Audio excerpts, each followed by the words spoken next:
श्री शिवाय नमस्तुभ्यम। दोस्तों, आप सभी लोग जानते हैं कि शरद पूर्णिमा का दिन बहुत जल्द आने वाला है। और दोस्तों, आज की इस वीडियो में हम आपको शरद पूर्णिमा के कुछ ऐसे विशेष उपाय बताने वाले हैं जिन उपायों को अगर आप लोग करते हैं तो आपके जीवन से बहुत सारी दुख और समस्याएं वैसे ही दूर हो जाएंगी। क्योंकि दोस्तों, शरद पूर्णिमा का जो दिन होता है वो बहुत ही ज़्यादा खास और बहुत ही ज़्यादा महत्वपूर्ण होता है।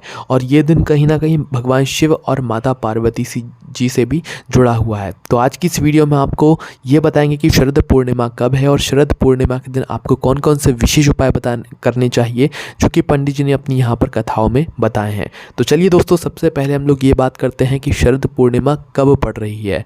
तो दोस्तों, यहाँ पर हम आपको बता दें कि इस बार जो शरद पूर्णिमा पड़ रही है वो 28 अक्टूबर 2023 दिन शनिवार को पड़ रही है। ये बहुत ही बड़ा और विशेष दिन है। 28 अक्टूबर आप नोट करके रख लीजिए। इसी दिन आपको ये उपाय करने हैं जो कि हम आपको इस वीडियो में बताने वाले हैं। ठीक है, तो सबसे पहली चीज़ ये है कि सबसे पहला जो हम आपको उपाय बताएंगे ये एक ऐसा उपाय है जिस उपाय को करने से आपकी किसी भी प्रकार की जो मनोकामना है वो पूर्ण हो जाएगी। ठीक है, भले ही वो आपकी बड़ी से बड़ी ही मनोकामना क्यों ना हो, पर अगर आप शरद पूर्णिमा के दिन ये वाला उपाय करेंगे तो आपकी मनोकामना ज़रूर पूर्ण होगी। शरद पूर्णिमा का दिन बार बार नहीं आता है, इसलिए हम आपको पहले से ये उपाय बता रहे हैं ताकि आप लोग पहले से इन उपायों को समझकर अपनी जो भी कन्फ्यूजन है उनको दूर करके इन उपायों को अच्छे से शरद पूर्णिमा के दिन कर सकें। ठीक है, तो चलिए दोस्तों, सबसे पहले हम लोग बात करते हैं शरद पूर्णिमा के दिन किया जाने वाले मनोकामना पूर्ति का वह विशेष उपाय के बारे में। तो दोस्तों, यहाँ पर आप एक बात समझ लीजिए कि ये जो पहला उपाय हम आपको बताने जा रहे हैं इस उपाय को करने का एक निश्चित समय है जो कि है दोस्तों शरद पूर्णिमा के दिन दोपहर या शाम के जो 4:30 बजते हैं, 4:30 बजे से लेकर शाम के 6 बजे तक, सिर्फ इतना ही वो समय है जब आप लोग यह वाला उपाय कर सकते हैं। ना इसके पहले कर सकते हैं ना बाद में कर सकते हैं। ठीक है, तो शरद पूर्णिमा के दिन आप शाम के 4:30 बजे से लेकर शाम के 6 बजे तक जो है आप लोग यह वाला उपाय इस बीच में कभी भी कर सकते हैं। ठीक है, अब इस उपाय में आपको करना क्या है वो आप सुन लो जो है ना। तो देखिए, सबसे पहली चीज़, इसमें आपको 1 लोटा लेना है जिसके अंदर आपको भरना है शुद्ध जल। कौन सा जल? शुद्ध जल। तो 1 लोटा जल आपने यहाँ पर भर लिया, 1 लोटा पानी आपने भर लिया। अब इसे 1 लोटे जल के अंदर आपको कुछ सामग्रियाँ डालनी है, वो आप यहाँ पर ध्यान से सुनिए। देखिए, सबसे पहली चीज़ है कि 1 लोटा जल के अंदर आप डालेंगे सबसे पहले 5 बेलपत्री। कितनी बेलपत्री?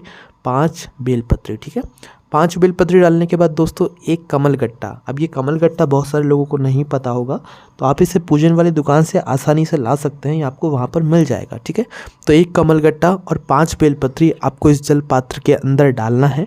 और डालने के बाद ये काम भी आपको ये उपाय की विधि भी आपको इसी समय के बीच करनी है, शाम के 4:30 बजे से लेकर शाम के 6 बजे के बीच में। ठीक है, तो आपका यह लोटा जल तैयार हुआ, इसमें आपने 5 बेलपत्री और 1 कमल गट्टा डाला।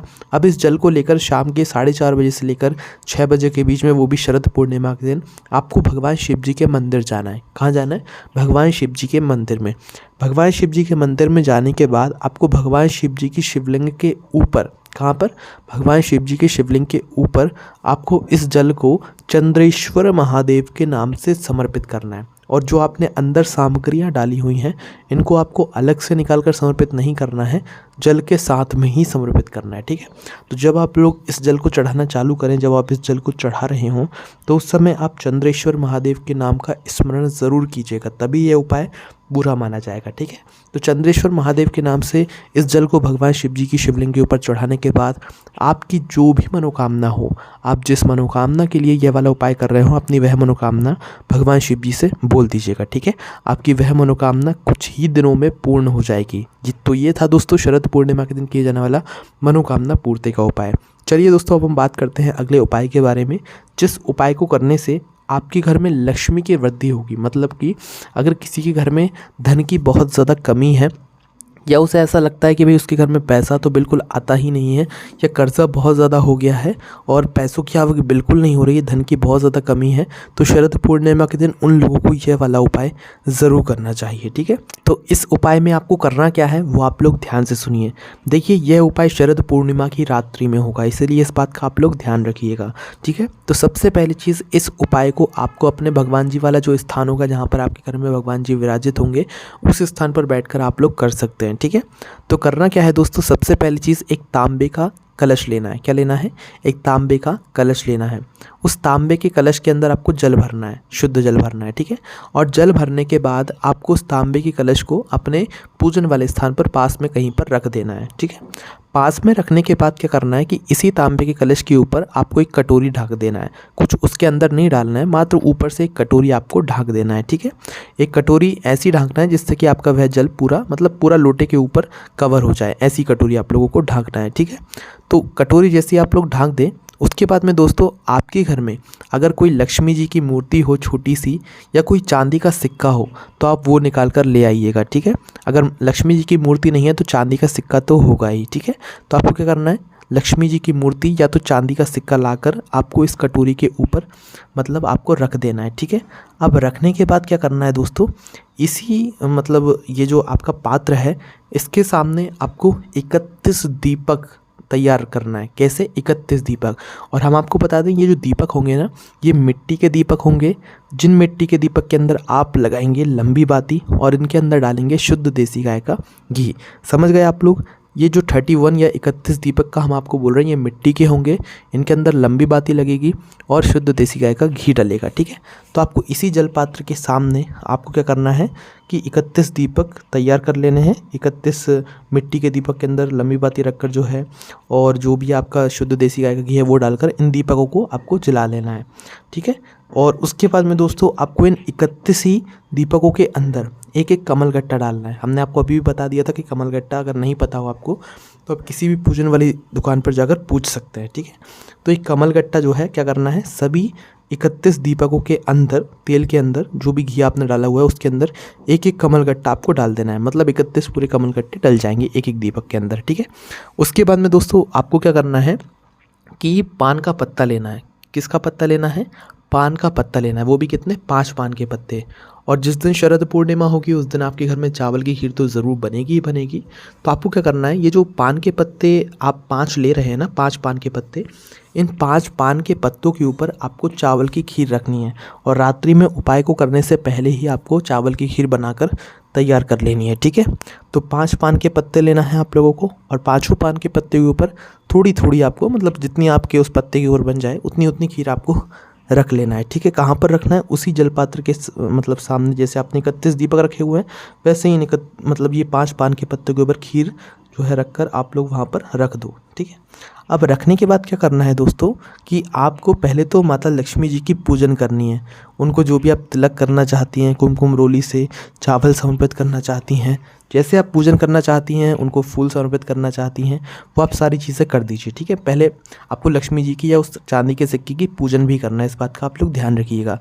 उसके बाद में पूजन करने के बाद आपको ये जो आपने दीपक 31 लगाए इन सभी को जलाने के बाद अपना ये सारा काम करने के बाद अभी यहाँ पर आपका ये उपाय हो जाता है, ठीक है। पर अभी ये उपाय पूरा नहीं हुआ है। करना क्या है, शरद पूर्णिमा की रात्रि में आप ये इतना उपाय करेंगे।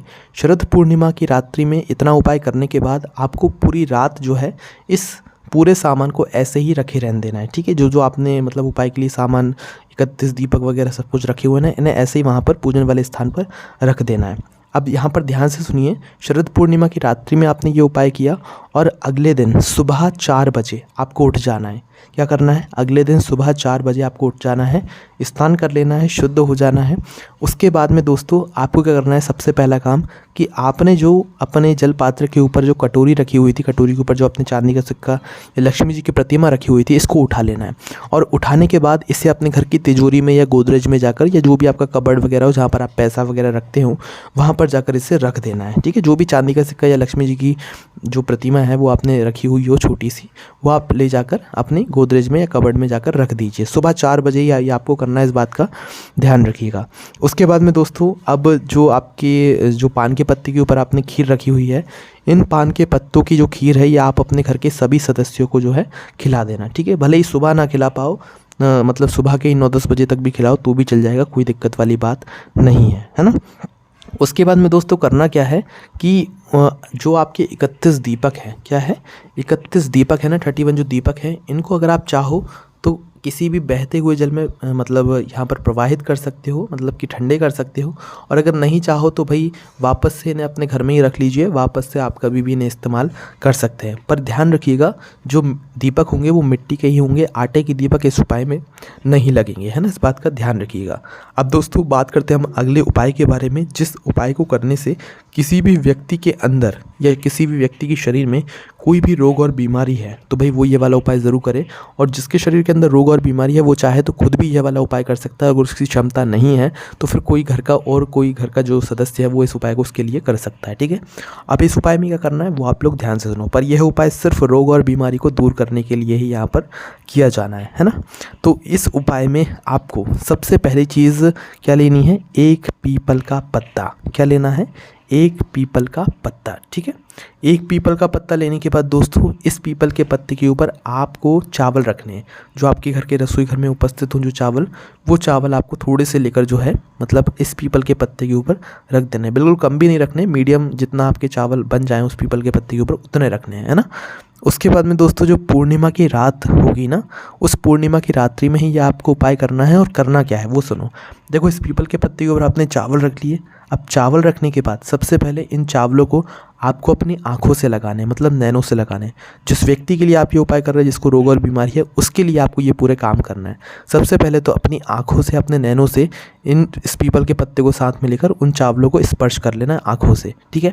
उसके बाद में अपने पूरे शरीर में इसे स्पर्श कराकर, मतलब एक तरीके से उतार कर पूरा थोड़ा छुआ कर पूरा, मतलब इस पीपल के पत्ते को एक बार उतार कर क्या करना है, इसे आपको अपने घर के दरवाजे के पास में रख देना है। जो मेन गेट हो उसके पास में जाकर आप लोगों को इस पीपल के पत्ते को रख देना है। और पूरी रात में जो है आप लोगों को, पूरी रात शरद पूर्णिमा की जो रात होगी वो पूरी रात आप लोगों को रखे रहने देना है। कहाँ पर, जहाँ पर आप लोगों ने अपने घर के दरवाजे के पास में रखा हुआ है। उसके बाद में दोस्तों क्या करना है, आप लोगों को सुबह उठना है, ठीक है। आप पूरी रात इसे रखे रहने दरवाजे के पास में, कुछ नहीं करना है, सुबह उठना है। सुबह उठने के बाद जिस व्यक्ति को रोग और बीमारी हो जिसके लिए आप ये उपाय कर रहे हो उसको क्या करना है, आपको इन चावलों को एक बार सूंघा देना है। क्या करना है, उसकी नाक से सूंघा देना है ना। सूंघाने के बाद दोस्तों इस पीपल के पत्ते को लेकर आपको जाना है किसी भी बहते हुए जल में और वहाँ पर जाकर इसे विसर्जित कर देना है। तो बस यहाँ पर यह उपाय पूर्ण हो जाता है। इस उपाय करने के बाद उस व्यक्ति की रोग और बीमारी में ज़रूर अंतर आएगा, आप खुद ब खुद यहाँ पर चमत्कार देख लीजिएगा, ठीक है। बाकी दोस्तों यही कुछ विशेष उपाय थे जो कि शरद पूर्णिमा के दिन किए जाने वाले हैं। अगर आपको इन उपाय करने में कोई भी दिक्कत समस्या आती है आप उनसे कमेंट करके पूछ सकते हैं। ओम नमः शिवाय, जय भोले बाबा, श्री शिवाय नमस्तुभ्यम।